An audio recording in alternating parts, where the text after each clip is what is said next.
It begins with a small boy gripping a stick and yelling that he is a wizard. He runs around with a friend, and the girl plays along by acting like a magical beast meant to be beaten. With his fake staff raised, the boy gathers himself for a big strike, then swings without thinking and smacks her on the head for real. The girl reacts fast, upset that it actually hurt. The boy treats it like part of the game, acting like wizards are supposed to hit beasts. That pushes the girl to demand a turn as a wizard too, but he shuts her down. Nearby, an old man stands back and watches the whole thing. Not long after, the elder, Labus, remarks that the kids are overflowing with energy that morning. The two children rush over and ask what it takes to become wizards, but Labus makes it clear it doesn't work like that. He explains that true mages sit at the top of human society, holding power passed down through bloodlines, and they keep control through those inherited gifts. Because of that, he says the children won't simply become mages by wanting it. A young man nearby challenges that claim. He brings up a rumor he heard, and Labus studies him with interest. The young man asks if it's true a magical beast has shown up in the area. Labus confirms it with a grim look, and fear spreads through the villagers. He describes what was found at the village entrance.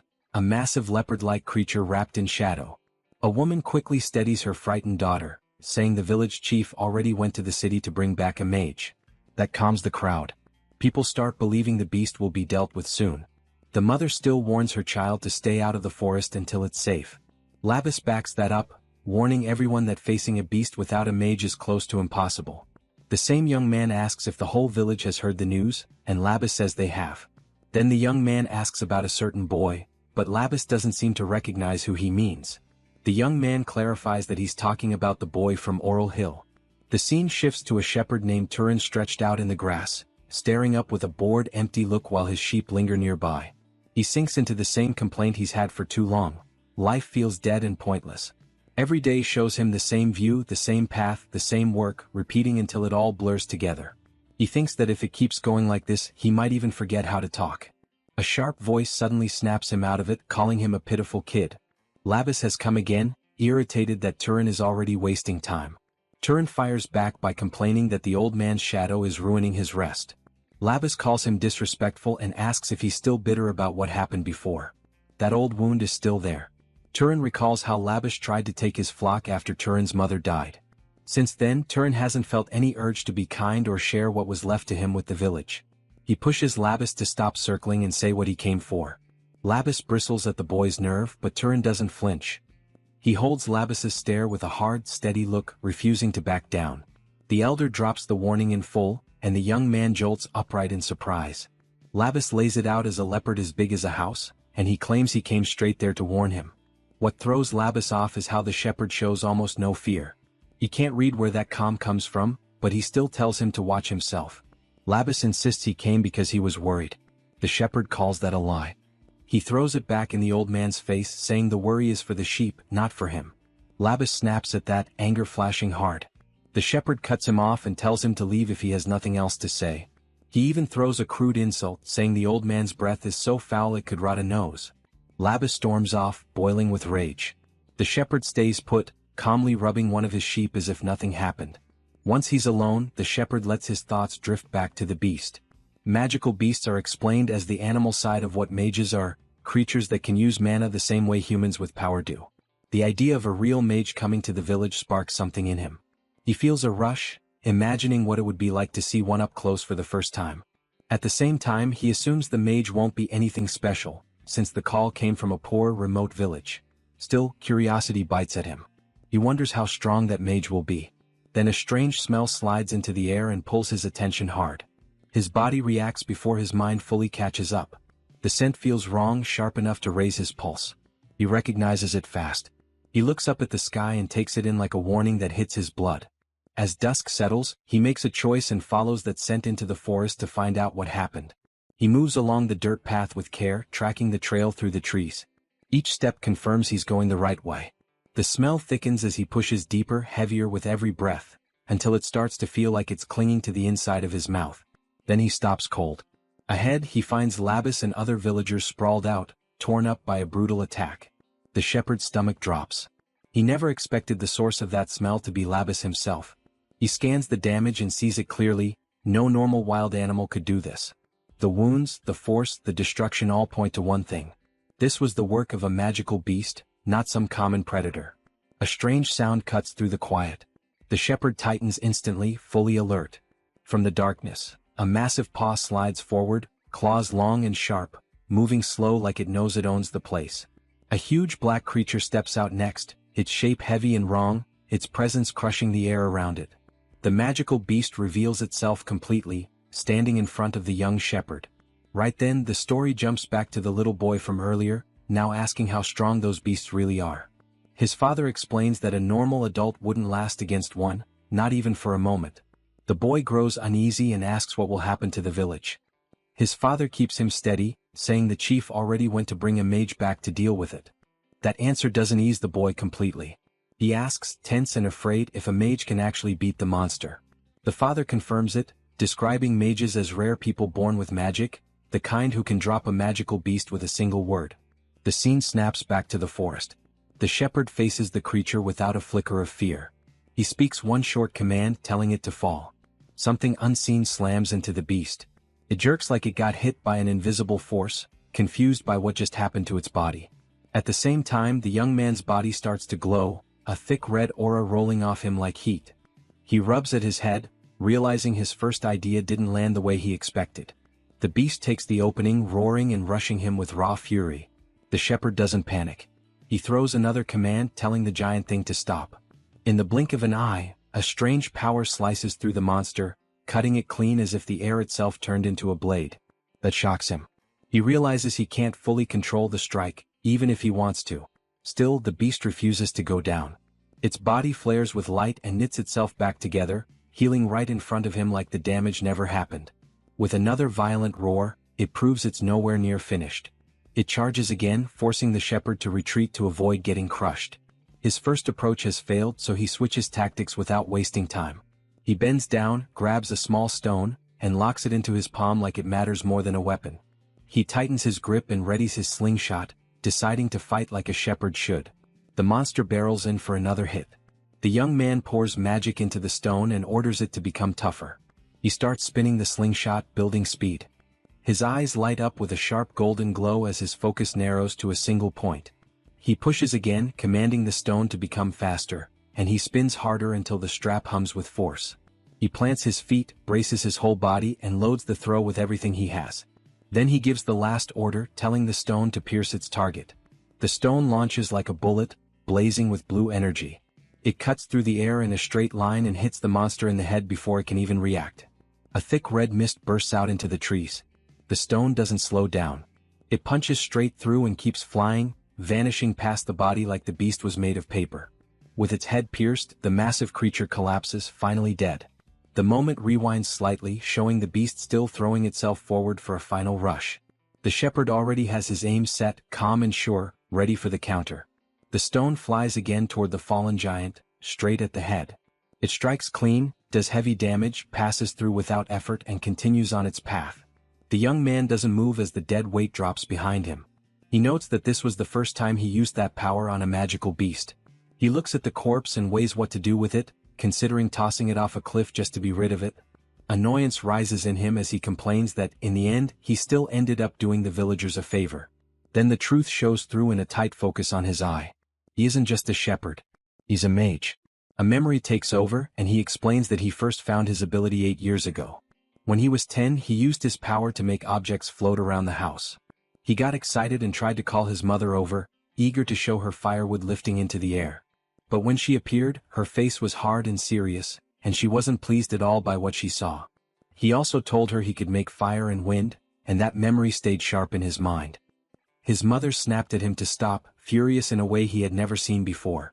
It was the only time she ever truly lashed out, and it left him stunned. Turan didn't understand why she reacted like that while she picked up the floating firewood and forced herself to stay steady. Then she lowered herself in front of him, close enough that he couldn't ignore the weight in her eyes. She said they needed to talk. She asked if he wanted to stay with her for a long time. He agreed without hesitation, and she made him promise to never use that power again. She also banned him from showing it in front of anyone else. Turan pushed back, confused, asking why. She brought up the stories she had told him before about nobles and knights. Turan later remembered every word of it. She explained that nobles were the bloodline of lords who once saved humanity, and knights were born from that line. She even praised him for remembering her stories so well. She made it clear that nobles and knights were treated differently from everyone else, even among mages. Then she dropped the reason behind her fear. His power came from his father, a knight. After that, she warned him to never let anyone discover he was a mage. With a small, forced smile, she asked him to promise he would keep it hidden. Back in the present, the shepherd notes that 8 years have passed, and the promise still stands. He stares out the window and decides again that it will never be broken. He has no interest in exposing his power to anyone, and no plan to leave the mountain or give up his isolated life. Then a harsh noise breaks the quiet outside. Someone starts pounding on his door, yelling his name, ordering him to come out. Turan opens the door to see what the problem is. A group of villagers stands there, glaring with raw anger. He yawns and asks what they want. One of them throws an accusation at him, blaming him for Labas's death. Another grabs his clothes hard and calls him a shameless brat. The shouting grows louder, uglier, as a man claims Turan used the old man as bait to lure the monster in. Turan stays calm even with that grip twisting his shirt. He reads the situation fast. They aren't here for truth. They're here because they need someone to pin it on. Blaming him is the easiest path for people who spent the crisis hiding. He cuts through them with that thought, seeing their fear and weakness for what it is. They want to dump the responsibility before anyone turns the finger back on them. That pushes one man over the edge. He surges forward with hate and swings at Turan. Turan slips aside without effort, the punch cutting only air. As he moves, one thought runs clean and cold through his mind. Magic is useful for dealing with nuisances. He answers with a sharp, clean strike of his own, dropping the attacker with skill that makes it clear he isn't an easy target. In the middle of it, another thought rises, heavy with memory and certainty. When someone wants something hard enough, it can become real, paid for with mana. With a hard look, Turan murmurs a simple order, telling the attacker to fall. The man stumbles like his body betrayed him and drops face first into the grass, confused and humiliated. Even surrounded, Turan walks forward at an even pace. The others swing at him but nothing lands. They flail and miss while he keeps moving, steady and untouched. He keeps his movements controlled, trying to stay low-key so his hidden power doesn't draw the wrong kind of attention. Instead of flashing anything strange, he grabs a wooden stick and uses it like a simple tool, cracking down on anyone who gets too close. He moves fast and clean, taking control of the brawl with sharp footwork and hard hits. Another villager drops after a quick strike, then another. He keeps beating back the rude neighbors who had the nerve to storm onto his land. Then it gets worse for them. In the middle of their swings, the handles of their tools snap in midair right after clashing with him. The whole group ends up dumped onto the grass, sprawled out and groaning. Turan watches them from above and thinks about how long he has lived like this, 8 years of keeping his secret buried. He looks at the defeated men and makes it clear he has spent all that time hiding what he really is. He tells them to stop wasting energy on this and use it to prepare Labas's funeral instead. A group of women shows up next. Turan asks if they came to fight too, but they shut that down right away. One of them says they only wanted to see him. That leaves him quiet for a moment. Then he tells them to drag the idiots away and steps back inside, shutting the door on the mess. Alone again, he thinks about how going to the village will be a headache. They'll try to turn this into bargaining, twisting the situation to squeeze something out of him. He doesn't care. If they try anything, he can just beat them down again. He figures the beating was rough enough that they won't come back soon. A knock hits the door. For a second he assumes they really have lost their minds. But the sound is different, heavy, steady, confident. Whoever is outside isn't there to whine or threaten. Turan yanks the door open, already angry, ready to hurt someone. A stranger stands there. A bearded man in travel-worn clothes, calm eyes and a sword at his side.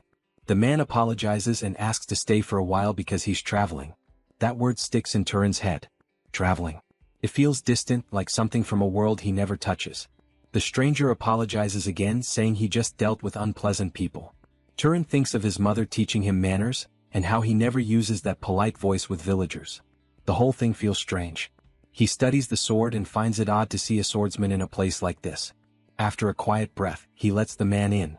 The next moment shows a table covered with food. Turan has invited him to eat.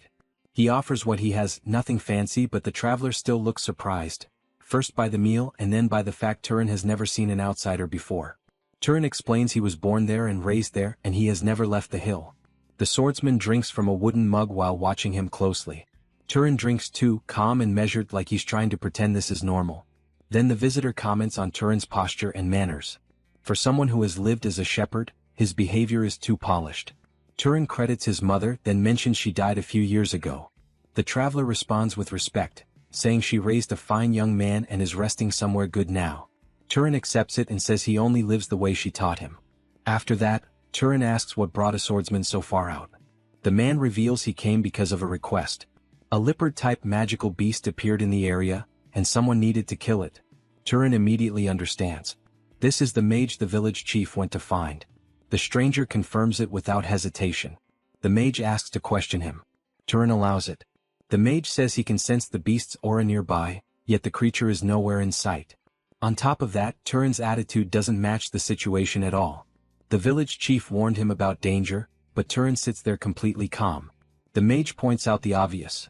If the beast attacked humans, Turan would be the first one hit. Then the mage locks eyes with him and presses the point, asking why he isn't afraid. That question drags Turan back into an old memory. His mother's voice returns, asking what he really was. Young Turan had asked why he couldn't tell anyone he was a mage. His mother had answered with a comparison he never forgot. Knights were like the dogs shepherds raised to guard the flock. They could be treated like family, but the moment it became necessary, they could be sold off or sacrificed without warning. She told him she didn't want that future for her son. She wanted him to stay with her, live quietly and stay safe. She made him promise he would never forget that warning. If another mage discovered the truth, they would be torn apart and he would be turned into a weapon. To keep his identity hidden, she warned that he might one day be forced to silence someone forever. Back in the present, Turan feels it like a cold weight in his chest. The moment his mother feared has finally reached him. The visitor pushes the question again. Turan's eyes flare with a golden glow. The swordsman goes quiet, watching him carefully, trying to read what that reaction means. Then the mage suddenly smiles and says Turan's expression ruined the joke. Turan doesn't get it and wonders what kind of joke that was supposed to be. He admits he doesn't really understand humor.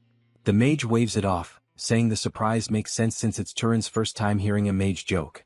The visitor realizes they never even introduced themselves. He reaches out his hand with an easy smile, expecting a handshake. Turan gives his name as Turan, an 18-year-old shepherd, and shakes his hand. It's the first real greeting between them since the man arrived. The mage mentions he is 75. Turan reacts that he doesn't look that old. The mage explains that mages age slowly. Turan asks how someone like him ended up wandering around. The mage says he served House Arabian for 60 years and now wants to travel during what he calls his final days. Turan finds it strange but also kind of appealing, like it belongs in some story he never got to live. The mage seems pleased by that reaction and leans into it, ready to share more. Turan listens with real interest. The older man smiles wide, and the room turns warm in a way Turan isn't used to. They keep talking and Turan realizes he's enjoying it more than he thought possible. He never expected a conversation like this to feel so easy. Hours slip away. When they finally notice, dawn is close outside. The mage is surprised the night vanished so fast and says it's time to go. He leaves silver coins on the table and explains they're the purest kind. Turan accepts them and wishes him luck with the hunt. The mage tells him not to act like it's goodbye, then jokes that he might come back someday just to get another free meal. The next day, Turan takes his sheep to graze on the hill like always. The flock spreads out across the grass under clear sun, calm and steady. With a small smile, Turan gives a call for the flock to gather. One sheep lifts its head right away, then the rest follow, moving toward him until they form a tight group around their owner in the center of the pasture. Turan thinks about last night. It was the first time he had met another mage and he can't even remember the last time he talked that much. While he rubs a sheep's head, he remembers the calmness in the old man's voice and the simple joy behind it. Out of all the adults he has dealt with, that mage felt genuinely decent. Alone with the flock, Turan reflects on how he always pictured knights as hunting dogs for nobles. Useful, loyal, disposable. He wonders how the hunt went, since there are no longer any magical beasts left on Overpowered Hill. At the same time, the mage moves through the forest and confirms something is wrong. There really are no beasts nearby. The silence doesn't feel natural. He finds signs of a battle, but he can't sense even a trace of the creature's aura. He stares at a damaged tree and starts to suspect the beast was already killed by someone else. He wonders who could have done it, and whether the chief called another mage besides him. Even so, he feels relief. The beast being dead is what matters. Then that relief shatters. A strange feeling crawls up his spine. His expression hardens as he senses a vicious presence coming closer. He spins around, reacting on instinct. From the shadows, a gigantic paw slides forward, claws huge and warped. The creature steps out and it's wrong.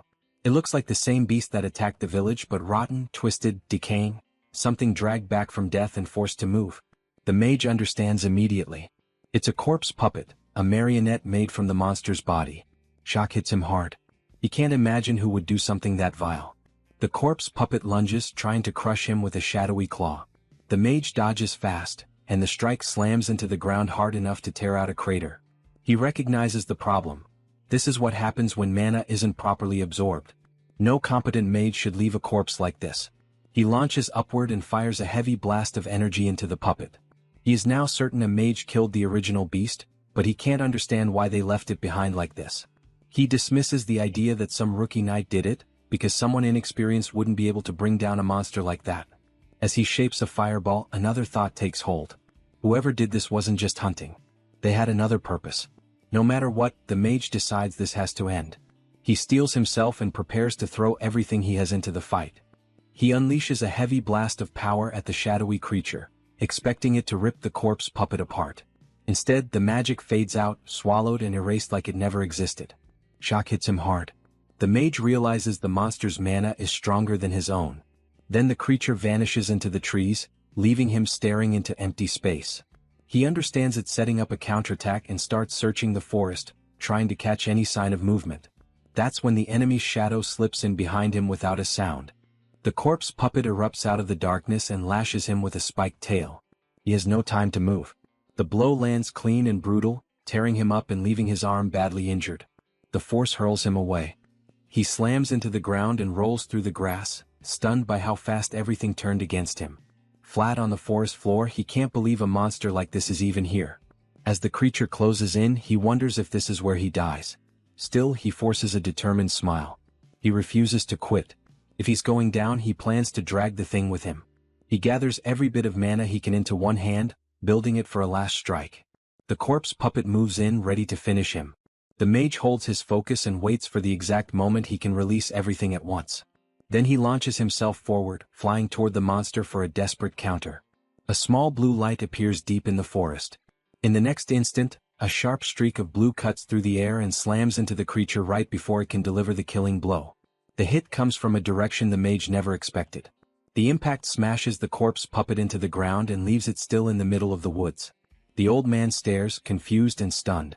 Then he hears a voice he recognizes, checking if he's still alive after the chaos. He looks up and sees the one who saved him, the young shepherd. Turan stands there calm, almost quiet, like the fear never touched him. He walks down the path at an even pace as the tension in the air slowly drains away. The mage's eyes widen as the truth finally locks into place. Turan isn't just some shepherd. He's a mage and not a weak one. The old swordsman presses him, questioning why he hid it the whole time they were talking in that house. He also demands to know why Turan came back at all, since he could have disappeared and never looked back. Turan gives a small, controlled smile and starts to explain his reason in a plain, direct way. The scene shifts into a memory. A dog lies on the wooden floor in Turan's home, resting near their feet while the two sit at the table and talk late into the night. Turan points out that with the visitor's skill, he could make far more money somewhere else. He questions why the old man looks at villagers like them with so much pity. The veteran answers with a tired sigh, explaining that people like these live cut off from everything, with no real protection against how brutal the world can be. Hearing that, Turan reflects on how mages carry power that comes from the gods, and that power drags them toward a path they can't fully escape. The old man smiles and says he's proud to protect helpless commoners, but admits not every mage feels the same. Turan takes that in. He shows he understands, and a satisfied look crosses his face. He recognizes that in a world this big, everyone has their own way of thinking and their own way of living. Back in the present, the final clash ends with a violent shockwave that sweeps through the forest, sealing the victory and wiping out the remaining threat. Still running through the trees, the wounded mage warns that they need to flee, because that creature was on an entirely different level. He says only a noble could bring something like that down and tells the young man to warn the village chief. The swordsman stays behind, ready to face the monster alone and buy time for the escape. Even as he braces himself, he admits he was talking tough and has no idea how long he can actually last. Turan cuts in and shuts that down. He tells him to stop worrying because it's already under control. If the last strike worked, then they're fine. A stone nearby starts to glow, answering his confidence with proof. That stuns the swordsman. He realizes Turan wasn't even close to using his full strength. The veteran knight, Korn, understands it wasn't some random meeting at all.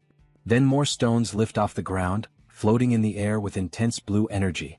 Turan finally lets his power show, and it becomes obvious he isn't some helpless runaway or a minor talent hiding in the hills.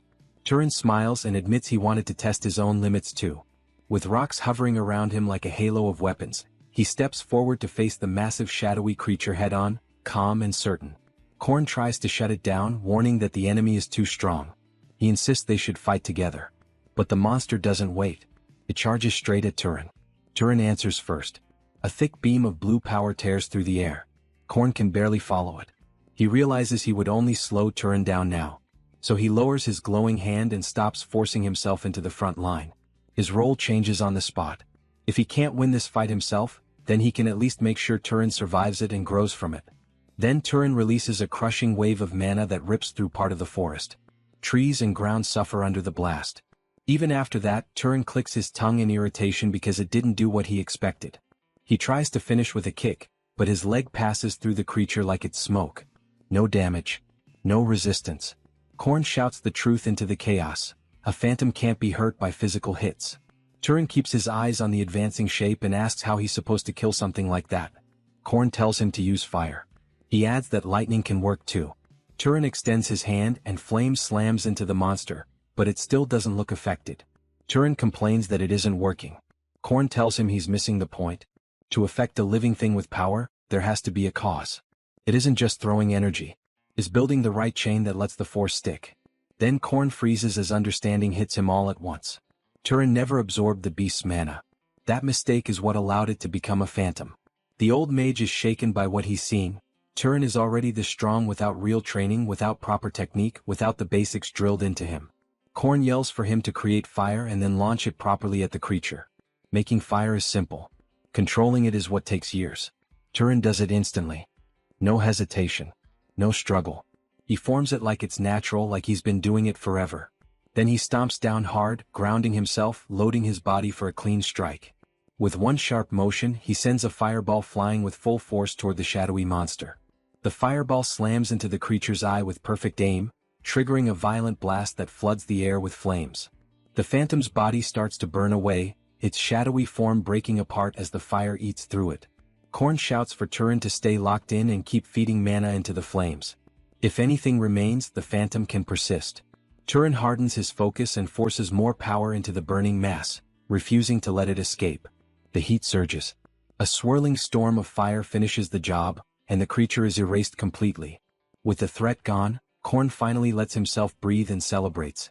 He points out how absurdly strong that phantom was, high-level and dangerous, yet the young shepherd still brought it down on his own. Turan asks if it's truly over. Korn looks at him with fresh respect, impressed by what he just witnessed. Then Korn gives a warning. If Turan doesn't absorb the mana left behind, he risks facing another phantom. Turan asks how to do it. Korn tells him to picture it like draining something out. Turan closes his eyes and concentrates. Green energy begins to seep from the remains and stream toward his hand. The mana pours into him in a steady flow and he pulls it in completely. His eyes flare with the same green color as the energy entering his body. The mana spreads through him, and for the first time his inner pathways become visible, like channels lighting up under the skin. Korn freezes, stunned by the sight. He says the sensation will be overwhelming. Turan can barely process how intense it feels. Korn asks if this is his first time absorbing mana. Turan confirms it. Korn explains that mana usually grows slowly, and the fastest way to evolve is by absorbing it from others. If this is Turan's first time and he's already like this, then his potential is on a different level. Korn concludes the shepherd is not ordinary at all. Turan goes tense, the air between them turning awkward. Korn calls his name to pull him out of that silence, then bows and apologizes. He asks which noble house Turan belongs to. Turan answers by calling Korn by name, catching the veteran off guard. Korn stares at him, surprised. Turan tells him to clean his wound first. Only then does Korn fully register his injured arm. Back at the cabin, Korn sits at the table with his arm cleaned and tightly bandaged. He asks to be forgiven for pushing Turan into a fight and for acting out of line. Turan shuts it down. He says he isn't anyone important, just a shepherd who doesn't even know who his father is. He tells Korn to stop. Korn reads the seriousness in his face and agrees. Then Korn asks the question that won't leave him alone. Why would someone that powerful choose to live as a shepherd? Turan explains it was his mother's request before she died a few years ago. She warned him that if nobles found him, he would be turned into a disposable tool.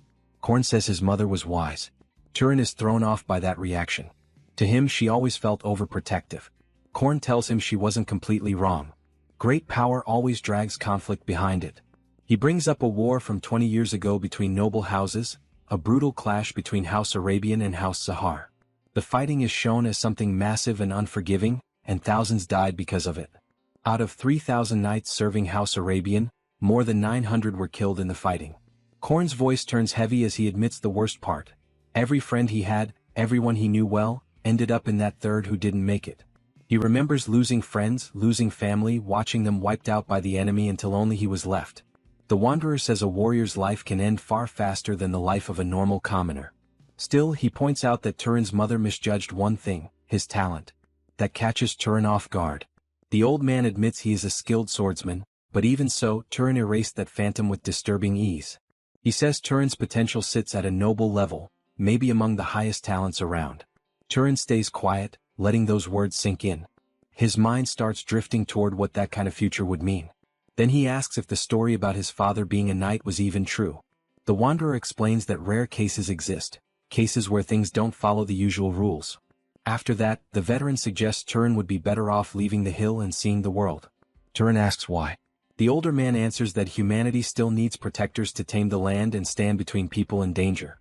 Then he catches himself and apologizes, realizing Turan still doesn't fully understand how magic works. He breaks it down. Some abilities come from lineage, traits passed down from ancient ancestors. Those inherited traits are what split people into social classes. The mage asks if Turan ever felt like certain spells were too easy, or if he had any natural ability that didn't seem to cost mana at all. Turan wonders if it isn't just mana that makes him physically stronger than others. Then he mentions his sharp sense of smell. The mage confirms that a strong nose can be a lineage trait. He adds that skill with throwing weapons is linked to House Arabian, though it's common enough that it doesn't narrow much down. Turan pushes him to keep going and the older man agrees. But Turan notices something off.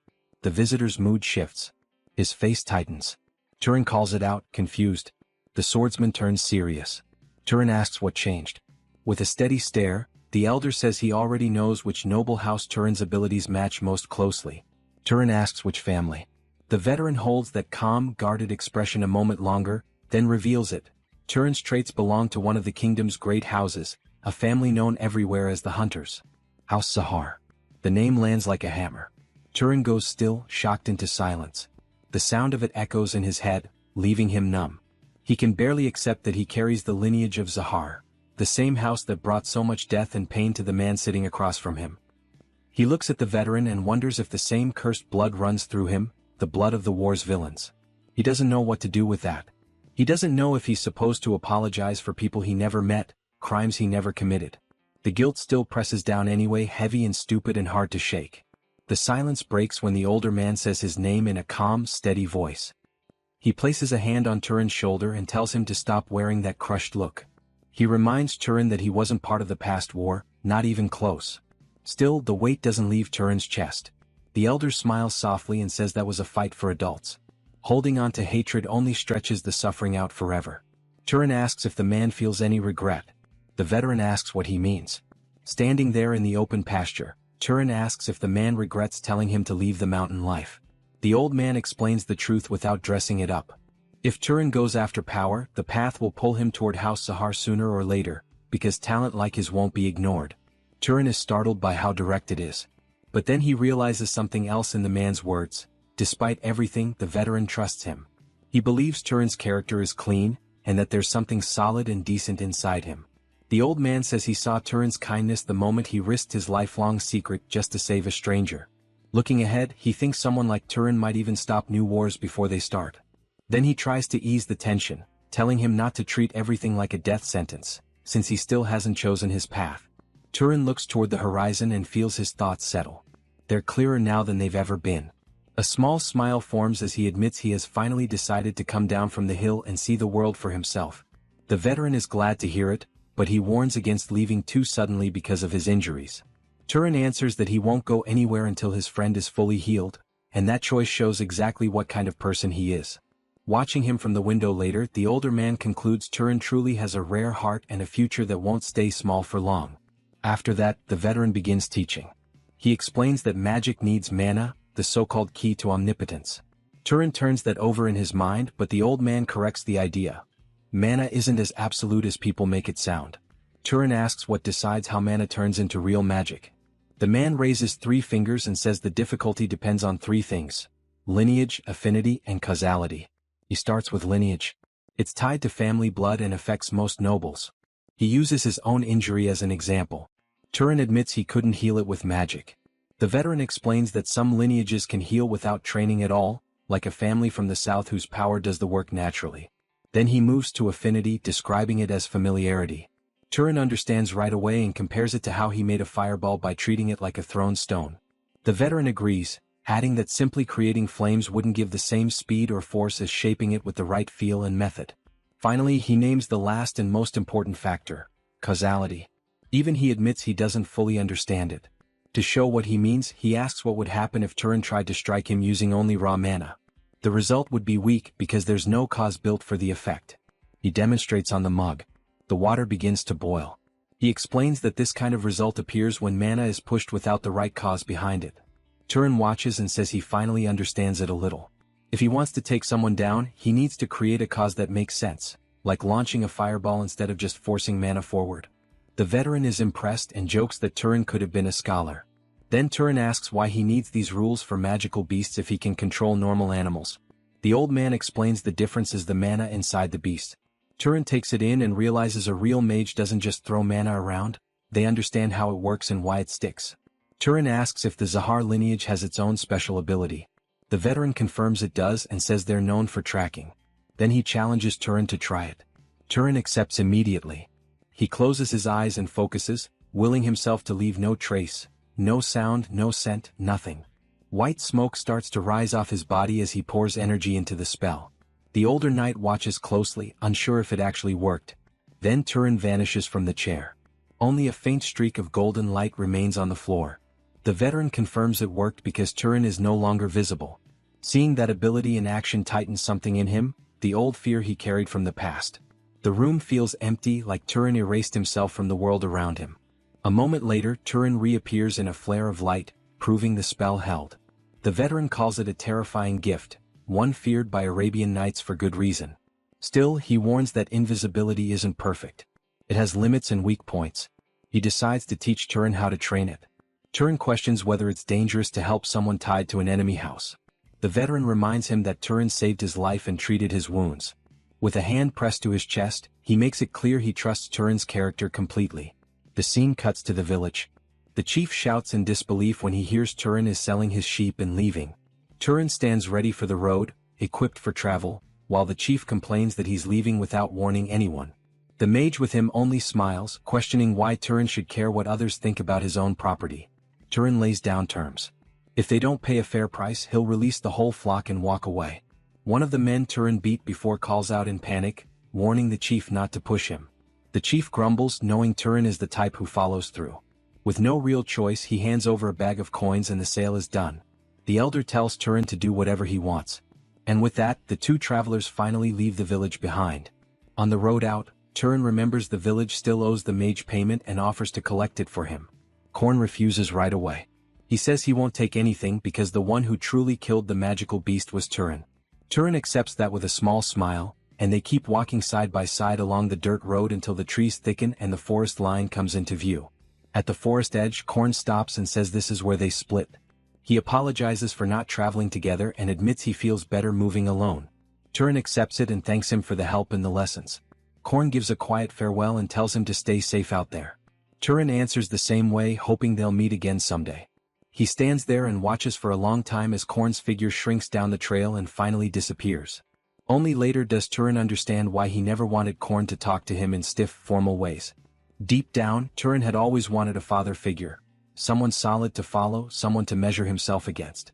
Korn had filled that empty space without even trying. He had become the kind of man Turan wanted to grow into. The scene shifts. Footprints cut across pale sand in a dead desert. Wind howls through rocky cliffs and jagged formations, dragging dust across the ground. Alone, Turan moves forward with his hood up, crossing the open wasteland with no cover and no comfort. He shields his eyes and keeps walking step after step through heat and grit. Then he sees movement in the distance. A group of people out there in the desert. His first thought is traveling merchants. The chance of directions and help feels like luck. He heads toward them, hopeful. As he gets closer, he prepares to ask for the nearest city. The leader challenges him instead, asking what kind of person blocks their path like that. Still, the man gives an answer. He says the road leads to a city called Murai. Turan takes it in and nods, relieved. He thanks the man and turns to continue on his way. That's when one of them stops him and tells him to wait. The tone changes. The man asks if Turan really plans to leave after taking what he wanted. He says if someone receives something they should give something back. The group draws their swords. Their message becomes clear without any need for more words. They order him to remove his bag. Turan finally understands. This isn't a merchant group. It's a trap. They're bandits. The leader smiles like it's routine and makes it worse, implying nobody would question a death out here. They tell him to hand everything over peacefully, like that would be the easiest way for everyone. Turan reads them fast. These aren't petty thieves. They're the kind who don't hesitate to kill. A flash of training cuts through his mind. Korn's lessons. Causality. Building a real cause before forcing an effect. Making power stick. Turan's face settles into calm confidence. He decides these men will serve a purpose. If they want to fight, then they'll become his first real targets for training in the open desert. One of the bandits stares at Turan's calm face and can't understand his attitude. The group starts laughing. One of them mocks him, acting like the boy is speaking as if he were a mage. Turan answers without hesitation. His hand begins to glow and he lets them see exactly what they walked into. He shapes the air with a quick motion and summons a twisting tornado. The wind explodes outward and throws the thieves across the sand like they weigh nothing. As they hit the ground, he notes that shaping wind with his hand costs far less mana than creating it from nothing. The bandits groan and scramble, trying to understand what just happened. Turan is momentarily surprised by how easily it worked. He doesn't waste time. He grabs his water and sets up the next spell. The liquid shifts and hardens into a sharp ice spear, floating in the desert air. Then more form beside it, several cold projectiles hanging in place, ready. One bandit freezes in pure fear as the mage's power becomes undeniable. The spears shoot forward. One of the thieves is pierced clean and drops, finished on the sand.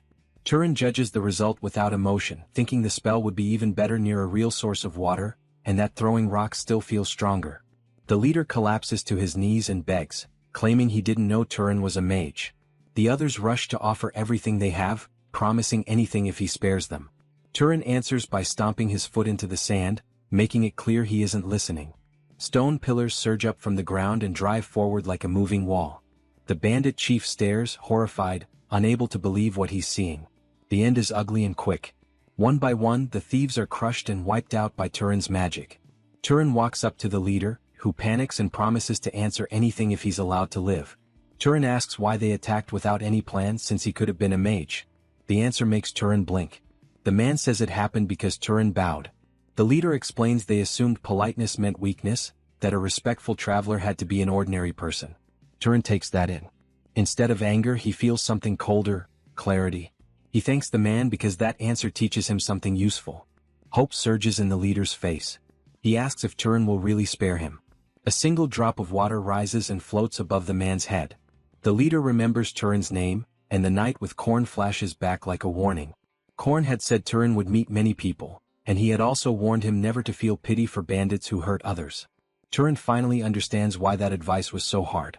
Sparing one out of soft feeling can cost 10 innocent lives later. The lesson settles into him like a weight. His expression turns firm. He decides he has waited long enough. He ends it.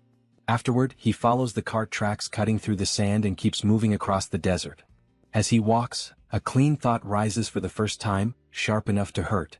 He looks back at the trail and realizes he has taken human lives. Guilt pushes up in his chest, but he doesn't let it steer him. He remembers Korn's warning and knows people who steal without hesitation will do it again. The confusion in his heart slowly quiets and he keeps walking.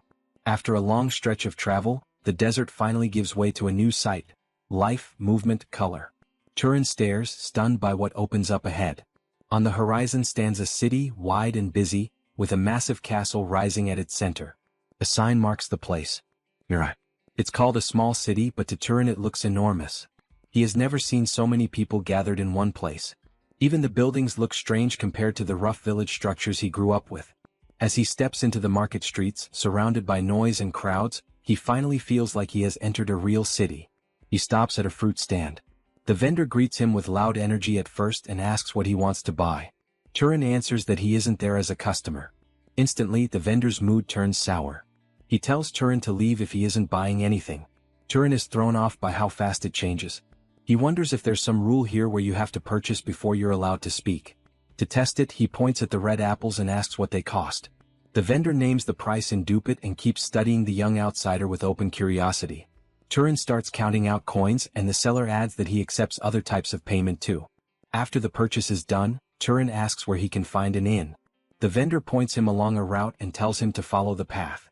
Turan follows the directions and ends up in front of the biggest place around, a large building that works as both a bar and a dormitory. The moment he steps inside, a young employee named Lena greets him with a bright, friendly smile. She throws in a compliment about his looks while Turan asks how much it costs to stay the night. Lena tells him the daily rate is 16 dupit. Turan agrees instantly and doesn't even hesitate. He hands over his money bag, but he says there's something important he wants to ask. Lena holds the payment and leans in, curious. Turan asks if there are any monsters nearby with cash rewards on their heads. He needs targets to hunt, both to absorb mana and to build up coins. Lena goes quiet and stares at the gold. Turan asks why she stopped talking. Lena finally answers that nothing comes free in this world, then mentions City Hall. Turan looks lost. Lena is surprised he doesn't even know what City Hall is and calls him a total country bumpkin. She explains that public matters are handled there, and the people working inside do it under the local lord. She adds that it's probably closed already and tells him to go early tomorrow. Then Lena asks if Turan is a monster hunter. Turan doesn't understand the term. Lena explains the local legend. Normal people can become mages by hunting monsters. She asks if that's what Turan is aiming for. Turan touches his hand and doubts it, thinking it sounds like a silly superstition. A strong man cuts into the conversation and says it's real. He claims he saw it happen with his own eyes. Lena stiffens when she recognizes him. Midden? Midden announces he won't stop until he becomes a mage. Then he pats Turan on the head, apologizes for barging in and starts to step back. Turan doesn't let it end there. He's interested now and asks Midden to explain more about becoming a mage through hunting. Lena, looking bored, shrugs it off. If mages grow stronger by hunting, she says, then regular people should become mages the same way. At least that's the idea people cling to. Midden confirms that he and his group hunt monsters for exactly that reason. Turan asks if anyone in the group has become a mage yet. Midden answers that there are only 4 of them in the city. Then Midden looks Turan over and notices his clothes. He asks what kind of weapon Turan even has for hunting. Turan shows him his slingshot. Midden studies it and can tell right away it's been used a lot. He says a weapon like that could handle small monsters, things like rabbits or foxes. Then he admits his group needs another marksman and invites Turan to join them. Turan answers with a faint, unreadable smile. He turns the offer down. Later, he's shown lying in his room trying to rest. Staring at the ceiling, he thinks about how the day turned into one surprise after another. He looks at his backpack and still can't fully believe he really left his village behind. He wonders what comes next, and blue mana flickers around his hand. 2 knocks hit his door. Turan sits up at once, alert, and calls out to ask who's there. Korn's warning flashes back in his mind: never drop your guard, not even in an inn. A city isn't automatically safe just because it looks busy. The lesson lands again loud and clear. Turan draws his mana in, steps toward the door, and prepares to open it carefully. Turan doesn't swing the door open. He cracks it just enough to peek through, keeping himself hidden. His eyes stay sharp and tense as he checks who's outside. To his surprise, it's only Lena, the inn attendant. She smiles and asks if he was already asleep. Turan looks confused. Lena says she came to warm him up, because she assumed his room was cold. Turan asks what she means. Lena answers with a suggestive look, saying it's exactly what it sounds like. She lingers in the doorway with a shy posture and offers to stay with him for money.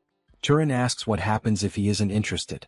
Lena steps closer and says he shouldn't pretend, claiming his face gives him away. Turan doesn't react the way she expects. He shuts his eyes and pulls on a calm, blank expression, like a monk who has cut off all desire. Lena freezes, shocked into silence by how unnatural his reaction is.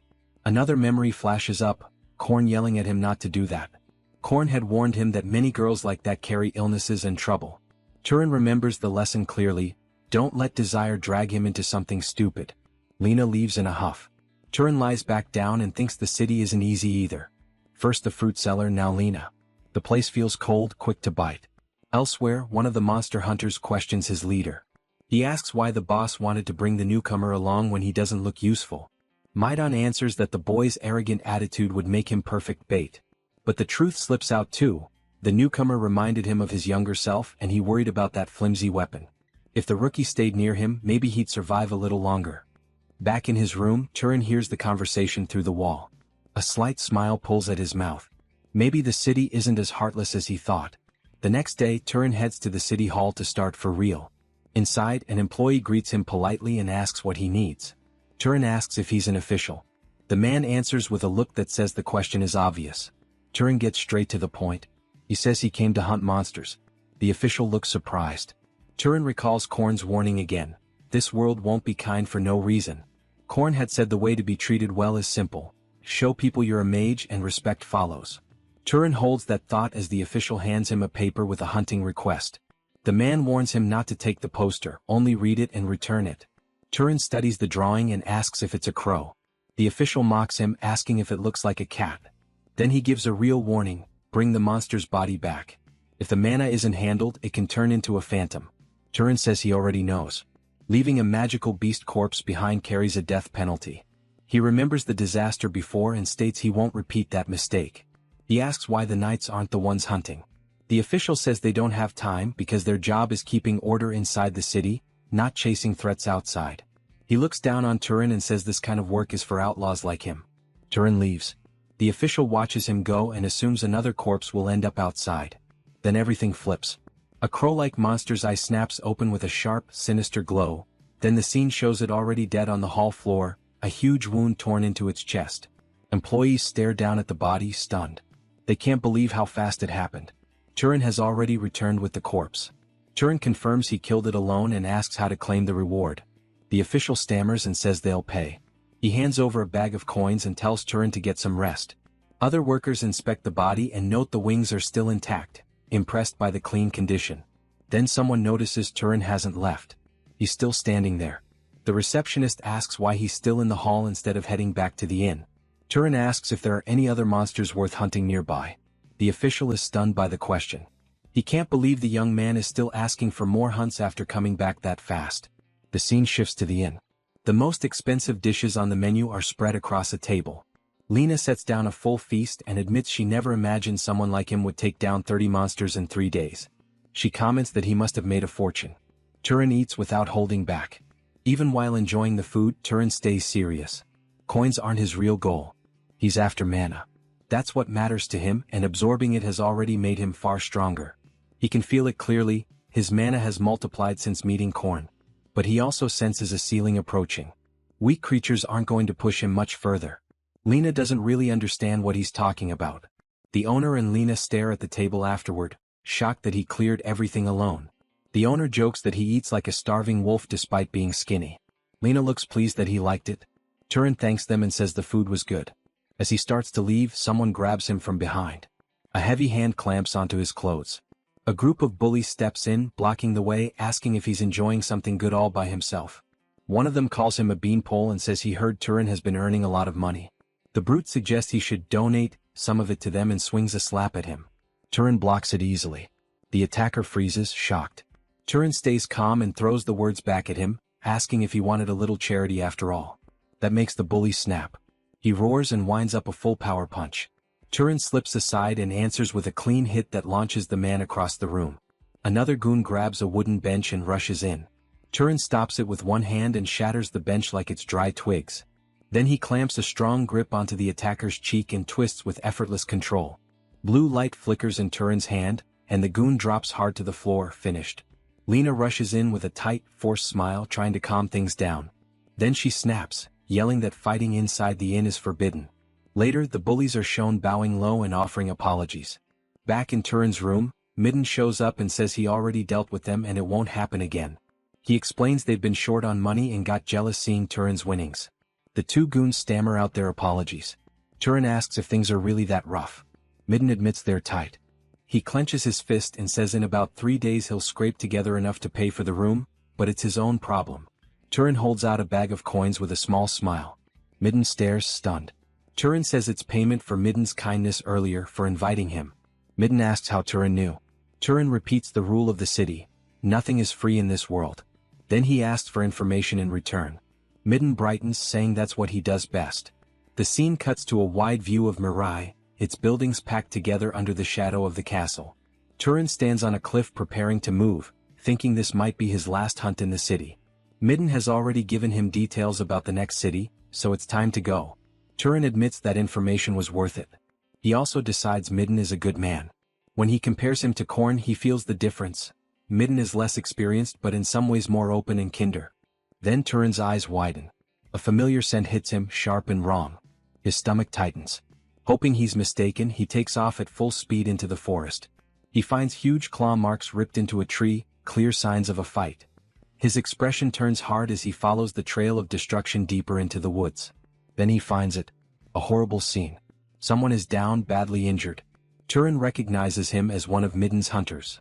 He studies the area with a cold, focused stare, trying to piece together what happened. The man's eye is lifeless. He didn't survive. Coins lie scattered nearby, half buried in dirt and splashed across ground stained bright red. Crouched beside the blood-stained ground, the young mage tries to make sense of what happened to Medon and his team. The signs are wrong. Too much damage. Too fast. Then a faint sound cuts through the silence. He turns and finds another hunter barely alive, slumped behind a tree. The man forces out one last word with the little strength he has left. Rabbit. It doesn't make sense at first. Then a brutal image flashes through the scene, an oversized rabbit with a mouth smeared red. The young man scans the area again and spots more bodies. Too many. All torn apart. This wasn't a normal ambush. They were slaughtered by a monster. A shape moves. A giant rabbit-like creature steps out, red eyes burning, horns rising from its head like twisted crowns. The young mage pivots immediately, squaring up to face the killer. The beast attacks without warning. It explodes forward at a terrifying speed, closing the distance in a blink. The young man is caught off guard by how fast it is and barely manages to react. He slips away at the last moment. The rabbit stops for a beat, locking onto him with raw hatred. He gathers mana and forms a barrier of air in front of him, bracing for the next hit. With a quick flick of his fingers, he shapes an attack and launches a sharp blade of wind straight at the creature. The strike lands, but the rabbit answers in a way he didn't expect. It whips its tail like a weapon and smashes the air barrier apart, shredding it as if it were thin glass. The young man reads it instantly. This thing has fought ranged attacks before. It knows how to deal with thrown weapons. The rabbit stomps hard enough to shake the ground and charges again, trying to crush him head-on. It leaps high, then dives down with full force, aiming to end it in one blow. Its eye flares with intense light as it commits everything into the strike. The young man dodges again. The rabbit slams into the ground instead, carving impact into the earth. It doesn't slow down. It spins and sprints at high speed, staying on him, refusing to give him space. The young mage closes in at the right moment and drives a direct mana strike into the creature's face. The impact makes it scream in pain. He uses that opening to pull back, jumping away to buy distance and time to think. Then the rabbit's body starts glowing. Golden energy spreads across it like a coat, and the pressure in the air shifts. It charges again, faster than before. Its speed becomes hard to track. It starts producing afterimages, splitting into blurred shapes as it zigzags across the clearing. The pattern is meant to ruin aim and force mistakes. Dust erupts, thick enough to hide movement. Inside the cloud, the monster screams and tears through trees, smashing trunks apart as it thrashes and hunts him down. When the dust thins, the truth shows. The rabbit is hurt. Blood leaks from a paw in its back. Its mouth is smeared red, but its strength is fading. Then it drops. The massive rabbit collapses to the ground, finally defeated. The young mage stands alone in the clearing, steady and ready, already thinking ahead. He approaches the body and moves to do what matters most now, take the mana before anything else can go wrong. He extends his hand and starts absorbing immediately. Green energy pours into him in a heavy stream. The amount is insane. It dwarfs the mana he took from the leopard before. The power flooding into his body is so large it almost doesn't feel real. Behind him, the surviving hunter speaks again, calling him a mage. The young man confirms it, and the hunter demands to know why he hid it. Tears gather in the man's eyes. He explains that none of them had families to pass anything down to, and now there's nothing left but loss. His thoughts drift to Medon and the dream they all carried together. A memory surfaces. Medon once talked about a city called Orem, a place with a library. He described it with a proud smile, saying it held thousands of books, open for people to read. Medon noticed the young man finally reacting, finally caring about something he said. The young man asked how to get inside. The answer had been simple and cruel: entry wasn't for everyone. Only mages were allowed into that library. Back in the present, the hunter questions what the young man meant when he said he had decided something. The young mage makes it clear. He's going to Orem, the great city Medon spoke about so much. Later, he looks over the graves with a heavy, quiet stare. He leaves his hunter friend behind with that sadness still sitting in his chest. Then he turns and walks away, carrying a final wish that Medon finds peace wherever he ended up. After a long stretch on the road, the young man finally reaches a city packed with life. The noise, the crowds, the scale of it all makes his old awe for Murai feel almost embarrassing. A sign makes it official. This is Orem, the great city, massive and buzzing like it never sleeps. He never expected so many people to be trying to get in. He joins the line at the gate and watches the guards work. The security looks strict, like they're hunting criminals or troublemakers. Compared to smaller towns, this place runs on tighter rules and sharper control. Then one guard singles him out and orders him to stop. The young man pauses, confused. The guard's face twists with disgust as he points at the traveler's filthy clothes and says entry isn't allowed like that. The message is clear. Clean up first, then come back. Later, once he finally gets inside, he sees it. The library. A towering structure that rises above the city like a fortress, huge and heavy, impossible to ignore. He tilts his head up and remembers Medon talking about this place like it was a dream. The building looks unreal and he wonders if magic shaped it. He walks toward the entrance and draws the attention of two guards stationed at the door. He makes it clear he wants to enter. One of them shuts it down immediately, warning that the library is only for mages. The young man doesn't hesitate. He states that he is a mage. The guard stares at him like he just heard nonsense. Anger follows fast. The man demands to know if he wants to get dragged out for pretending, because someone like him couldn't possibly be a mage. The guard moves to shove him away. Red mana flares from the young man's hand. The guard freezes, stunned. A memory of corn surfaces. Mages can recognize each other easily. By sensing mana, they can even tell who is stronger. The young man's eye ignites with a deep, frightening red glow. Pressure floods the air around him. The guard is thrown backward by sheer force and crashes to the ground. His partner rushes to help him up. The shaken guard tries to act fine, but the truth hits him hard. This isn't some minor mage. This is someone from the noble class or higher.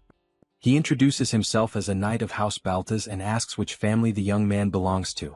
The young man questions whether he even needs to answer to get inside. The knight says it isn't required for entry, but adds a new barrier. Using the library needs permission from the master of Baltas. He says he'll contact the noble house.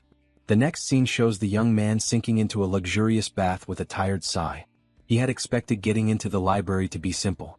Instead, it's already turning into a full process. A maid appears, watching him with a shy look. Then more maids step in and start attending to him.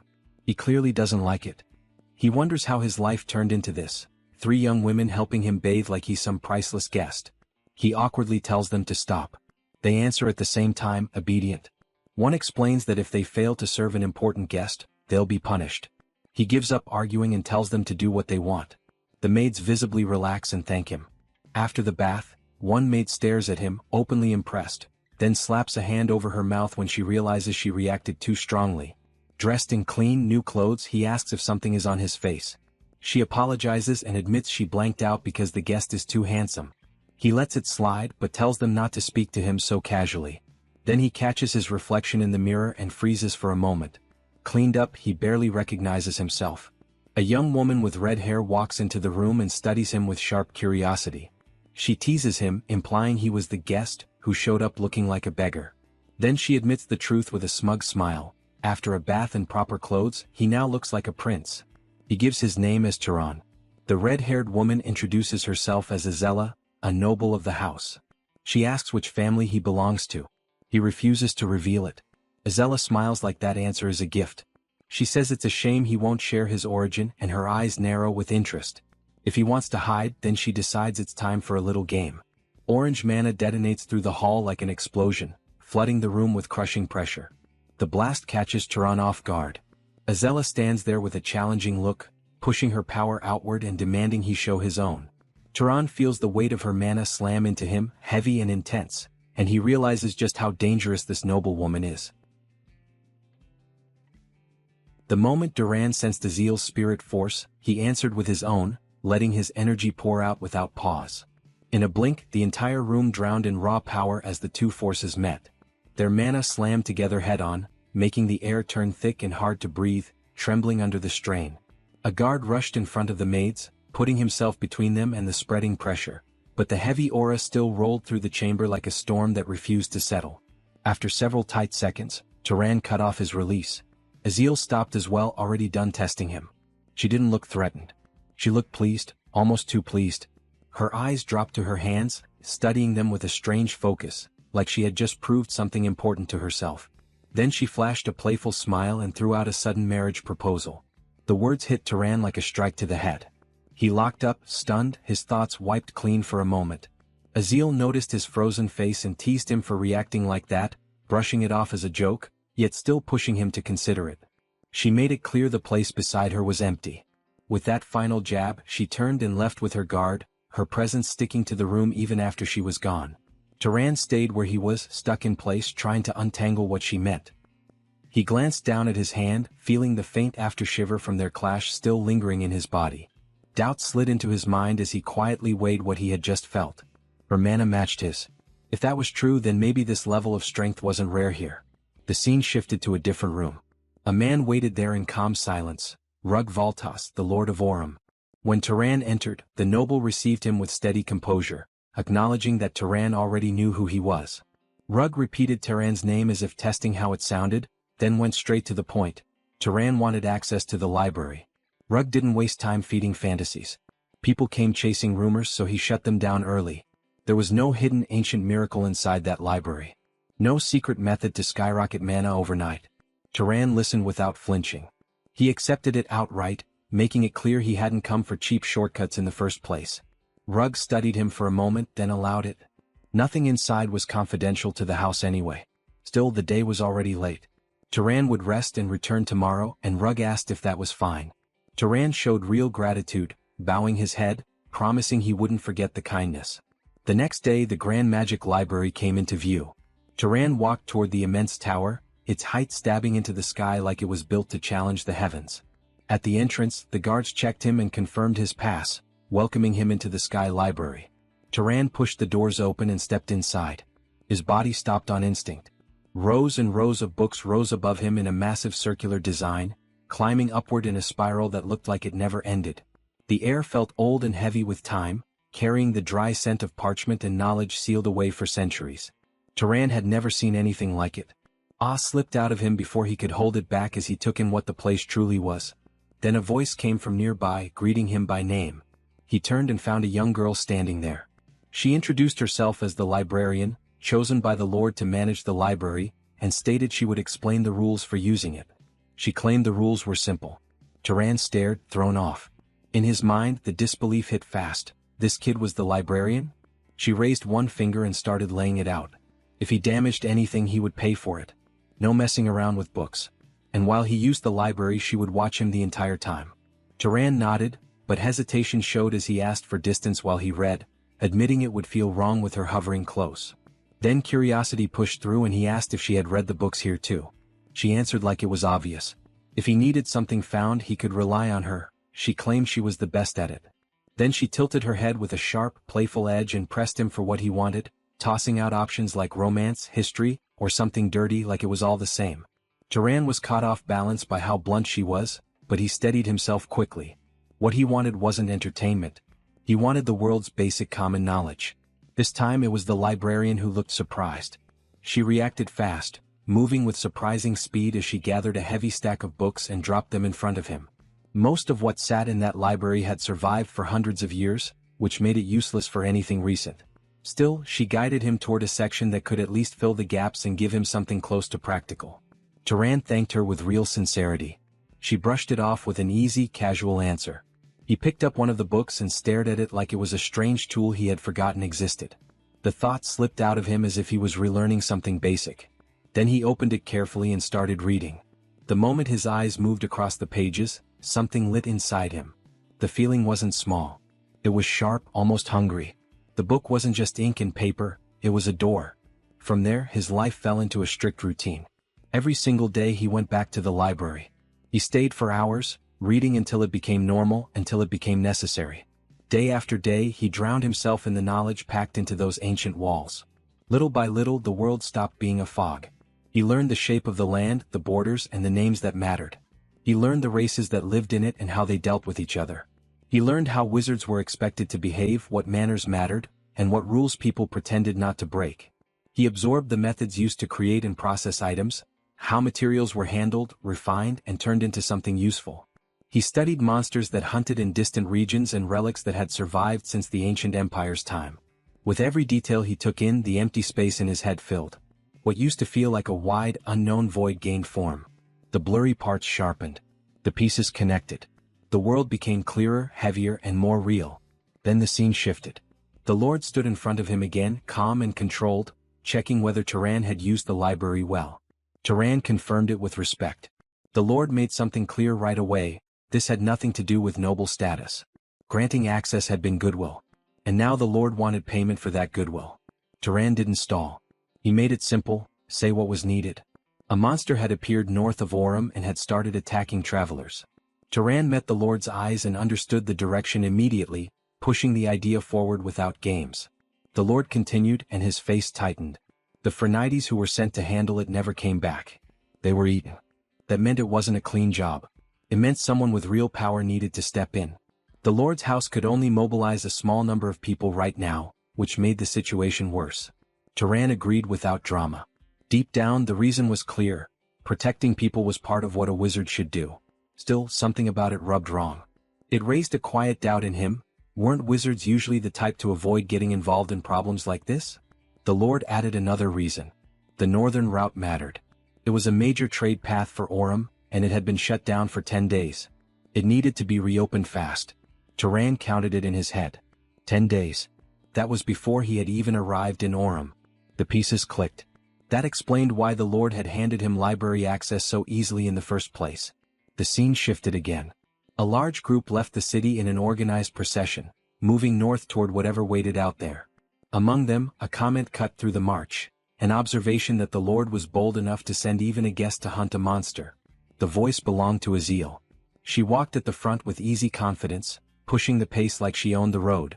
The tone carried teasing, but there was a sharp edge behind it, like she was poking at something real. It turned into a pointed question about whether their side was truly that unreliable. Then she dismissed it, claiming she wasn't blaming anyone, just calling her father a man who created problems. The man beside her let out an awkward laugh and pushed back, suggesting that calling the Lord a messmaker was a bit much. Hisaril shut it down without effort, clearly not bothered. That same man then turned toward Turan and shifted into a more formal mood, treating it like a proper first meeting. He introduced himself as Marvin Valtas and made it clear he expected to work together. Turan returned the introduction in the same calm manner, and the group continued forward. Hisaril, still leading, kept things simple. She wanted the job finished fast so they could return and rest. While they walked, Marvin leaned slightly closer to Turan and lowered his voice, probing whether Turan had any interest in Marvin's older sister. Turan rejected the idea instantly without hesitation. Marvin looked genuinely relieved, like that answer removed a problem he didn't want to deal with. Then the men at the front threw up a signal for everyone to stop. Ahead of them lay wreckage, what looked like the remains of a destroyed carriage. Broken pieces were scattered across the path, torn apart in a way that didn't leave much doubt. The signs of violence were obvious. Whatever had hit it didn't do it gently. As they inspected the wreckage, one of them muttered a question about whether the creature was responsible. Another quickly settled on the likely answer. Since their side had blocked travel to the north, the victims had probably come from the south and walked straight into the attack. Turan stayed quiet and studied everything. He checked the scattered debris, the broken path, and the marks left in the dirt. His focus tightened as he read the damage like a message. Then he stated the conclusion with calm certainty. Was a monkey. Head snapped toward him. The word didn't match what they expected. Hisaril repeated it with open doubt, as if testing whether he was serious. Turan lowered himself and pointed to a large print pressed into the ground. It wasn't a claw mark. It was a palm. The kind of imprint that explained the strength behind the smashed carriage. The creature had hit the merchants and slipped back into the forest afterward. If they found the trail and chased it, they could reach it. Hisaril's face tightened. Chasing it meant tracking magic, and she barely had enough control to do something like that. She pushed the question to Marvin. He admitted he couldn't either. Someone mentioned a knight who could handle it, but before the thought finished, Turan stepped forward and took it on himself. Azil watched him with sharper interest, probing whether he came from a specific bloodline known for that kind of skill. Turan didn't make a big deal out of it. He simply made it clear he used this method often and had practice. He started immediately. The moment he focused, his senses shifted. He drew in a deep breath, and the air gave him what his eyes couldn't. Faint traces of the monster's presence began to separate from everything else, as if invisible lines were rising into view. He followed them for a short distance, then stopped and pointed hard to one side. The trail went that way. The group moved with him until the trees opened near a riverbank. Turan halted and scanned the ground and the waterline. The scent ended here. The creature had washed itself. Azil frowned, refusing to accept it. A monster using water to erase a trail sounded too clever. Turan didn't argue in circles. Maybe it did it on purpose. Maybe it washed itself simply because it wanted to. Either way, the result was the same. Then the scent hit again, stronger, closer, sudden. Turan's eyes widened just a little as the danger snapped into place. He turned fast and warned them it was behind them. Everyone spun around. A massive monkey-like monster stood there, bigger than expected, built like a moving wall of muscle. It roared again and again, shaking the air with its voice. In its huge hands sat several heavy stones, already lifted and ready to launch. Knights and soldiers shouted in alarm, trying to form up, trying to react. They didn't get the chance. The monster attacked first, and the moment it moved, everything broke into chaos. Stones crashed down like falling chunks of a cliff. Soldiers were hit brutally, some blasted off their feet, others crushed where they stood. In seconds, bodies piled up across the ground, wounded and dead. Turan barely escaped a direct hit, twisting away at the last possible instant. When he stabilized, his eyes caught the lifeless remains scattered across the dirt, the scene turning ugly fast. Gisela barely held on, forcing herself behind the bodies of two fallen soldiers, using them as cover. From that position she screamed for them to attack. Inside Turan's head, one thought cut through with bitter clarity. His mother had been wrong. The remaining soldiers tried to push forward anyway, desperate to strike back. But the monster shifted, turning as if it intended to run. Turan didn't let it. In one smooth motion he drew his weapon. No hesitation. No wasted movement. He released a single strike. The force behind it was not normal. Blue energy exploded outward like a focused beam, cutting through the air with brutal speed and perfect aim. The pressure of it froze everyone who saw it. One blow was enough. The massive creature was erased, destroyed completely as if its size had never mattered at all. Silence dropped over the riverbank. The survivors stood there in disbelief, their eyes slowly drifting toward the source of that finishing strike. Turan walked forward without hurry, weapon still in hand. He spun it lightly as leftover energy rolled off his body. A faint blue aura continued to flow around him, calm and cold, sealing the fight with a single final decision. The gorilla monster fell with just one hit. The brothers are stunned by what happened. The mage quickly took the chance to finish the monster. With an immense fire coming out of her hand, as if she were the very incarnation of a dragon. With just this blow the monster is obliterated, forming a huge explosion. So that's the bloodline ability of House Voltas Pyromaniacs. The warriors around can finally breathe in peace. After all, in fights against monsters they are weak. The mage goes to speak with the protagonist. She got chills for a second while the rock was coming at us. Then the brother jokes about the situation, asking if the little sister got scared. Shut up. He's the one who screamed like a little girl. When did he ever do that? Meanwhile, the warriors are checking who is injured. Some of them have broken arms. Quit whining. There's someone whose whole arm got blown off. Anyone got spare bandages? This guy's head keeps bleeding. What do we do? Maybe try applying this medicine on. Our protagonist has the first vision of what the battlefield is like. What a mess. I guess we're lucky there are no casualties. Yes, it was a surprise attack by a monster, but this was a fight where we could have avoided even serious injuries. The scene of the mages holding bodies to protect themselves still echoes in the protagonist's mind. Considering their bodies get stronger based on their mana, they should be several times tougher than the knights. And yet they didn't hesitate to use people weaker than them as shields. The older brother noticed the protagonist's gaze and asked if something was wrong. No, it was nothing. The sister draws the protagonist's attention. After all, the most important part of this whole battle is absorbing the monster's mana. The three gather close to the monster and raise their hands. Turan begins the process of absorbing the monster. Just like the book said, even if multiple people absorb it at once, the degree of enhancement doesn't seem to get reduced. During this process, something curious happens. The girl stopped because she reached the maximum she could absorb.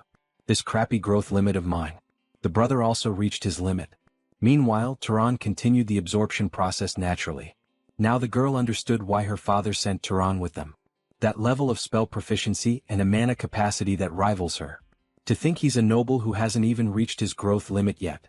By the end of the afternoon, everyone returns to the capital. Come to think of it, if it weren't for Turan, we would have never defeated it.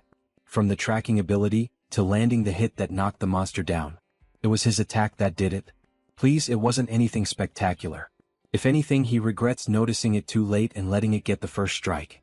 He didn't think it would have a search ability as well. Wow, it had a search ability? Yes. It seems like different abilities awaken depending on the monster's external traits.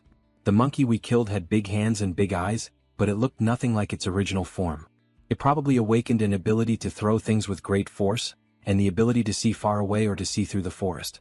The brother is surprised by that explanation. He can't believe Turan figured out all that in such a short time. Actually, he looked through a monster encyclopedia at the library earlier. The library? That stuffy place. No one goes there. She went in once a long time ago because she was curious, but it was filled with difficult books, so she left without even reading half a volume. Next time you get the chance, ask the librarian if there are any easy books. The girl seems surprised by this information from the protagonist. The librarian? Yes. The person who manages the library. Was there even someone like that in the library? And with that information, the protagonist was also left confused. Welcome back, Turan. He was careless. No knight or commoner would ever call a noble by their name. In this city, the way you address a noble is only using esteemed one. And besides, the way that she looks doesn't exactly scream librarian. How do you know his name? The librarian noticed the intent behind the question. With a simple smile, she questioned it. Only now did he notice. As he thought. She learned it from his permit. As long as it's around this library, her gaze reaches anywhere. How should he address her, then? She doesn't have a name, so call me whatever he wants. How about something cute like my love? In that case, he will use librarian. He's so stiff. After using me for days, calling me to do this and that. She is talking as if the protagonist were a pervert, ha ha ha. He never did that. And don't come so close. It's a bit burdensome. Is she a wizard from the old empire? No. She wasn't a person to begin with. She's kind of a spirit. But it suits her, right? When a soul inhabits something living, it becomes a living spirit. When it inhabits something neither alive nor dead, it's a spirit. In other words, the library itself is her. This form is just for comfortable communication. Basically, it's the user's preference. Though your preferences are kind of. Don't make stuff up. But it's true that she's like a reflection in water. Then, curious, the protagonist begins to look more carefully at the spirit. And indelicately, he places his hand on her chest. Was there no better place to check? Where are you touching? Feels weird. He apologizes. You have no idea how annoying it is. That she can't directly exert power on an intruder. If she could, the librarian would have punished every last bastard who carelessly took books out of the library. It seems House Voltas doesn't know you exist. No, maybe it's everyone who's ever used this library. That's because until now, there was no one with the qualifications to perceive her. Her creator made it so only those whose type is complete beyond a certain level could see her. So only him can see me, she thinks. Pretty romantic, isn't it? What does she mean by type? It's what a wizards call bloodline. Could she tell him about his bloodline? He should ask his parents about that. Unfortunately, he is an orphan. Then she can check it for him. All she needs is your consent to examine your body. While saying this, she licks her lips as if she had just found meat and she were a carnivore. Examine his body? What do you mean? She makes an expression as if she were a ghost. Is this really how it's done? Suddenly, she puts her hand inside the protagonist's chest, leaving him startled. Wow, we're connected. Don't say weird things. It doesn't hurt though. There are a few small bits, but the big chunks are the pursuer and hunter bloodlines. Was that a trait of House Sahar? Yes. But something strange happens, she begins to feel more. It was mixed. What's mixed? It means he's the result of two people with different bloodlines. Then what's the other one? She doesn't know either. It's still locked. A locked bloodline isn't that rare in bloodline combinations. As he grows stronger, it will open naturally. He got it? But a concern comes to his mind after this revelation. Mother, she was far too polite and educated to be a commoner. Maybe she was a descendant of some noble. A bloodline so diluted it couldn't even hold night-level mana. Alright. He understands more or less, thank you. If he's grateful, stay one more month. After learning the true identity of the library spirit, Turan didn't continue reading alone. He kept asking about the contents of the books and requesting explanations. So there are really that many invisible substances. The librarian even knew the knowledge contained in books that had been plundered from the library and vanished over the past thousands of years. That's right. If he makes water float in the air, shapes it like this, and then looks through it, he will be able to see it directly. Having the laws of nature taught to him in plain words was a treasure beyond measure. He learned that all kinds of diseases spread through such microorganisms, and that the decay of living things is caused by the feeding of such germs. Not only that, he also grasped basic principles, like the refraction of light, the generation of heat through friction, and the process of how living things get injured and how they heal. With this knowledge acquired, he decides to conduct an experiment with decay. As soon as he touched the apple that looked healthy, it quickly turned rotten as if it had no life left. So how is it? It's incredible. It's not something that existing magic can't do, but just understanding the principle makes him consume far less mana. Simply changing the way he perceived the world raised his skill as a wizard. Maybe some powerful houses are monopolizing knowledge like this. If every wizard knew it, they'd lose their competitive edge. No wonder people's level of knowledge keeps dropping as time goes on. Now she kind of understands why. It's about time he should leave. Oh, he's leaving. Yes. The owner of this place has been openly giving me hints to go. Now take me with you. As she tries to hug him, she ends up passing right through and falling to the floor. Can you even leave this place? No. Can't you just stay here? She will take good care of him. Sorry, but he will pass. He's not ever going to say he will stay. This land has a lot of the gods' legacy, so go look around once in a while. Maybe among them there's a spirit who might know even more than she does. He will come visit from time to time. Come if you want or don't. But she's clearly sad that Turan is leaving. Don't worry, there are still so many books he haven't read yet. Finally he left the city. According to the continental map he got from the library, House Zahar's base, the Emerald Desert, is east of Orem. He will head to Zahar and find clues about his parents.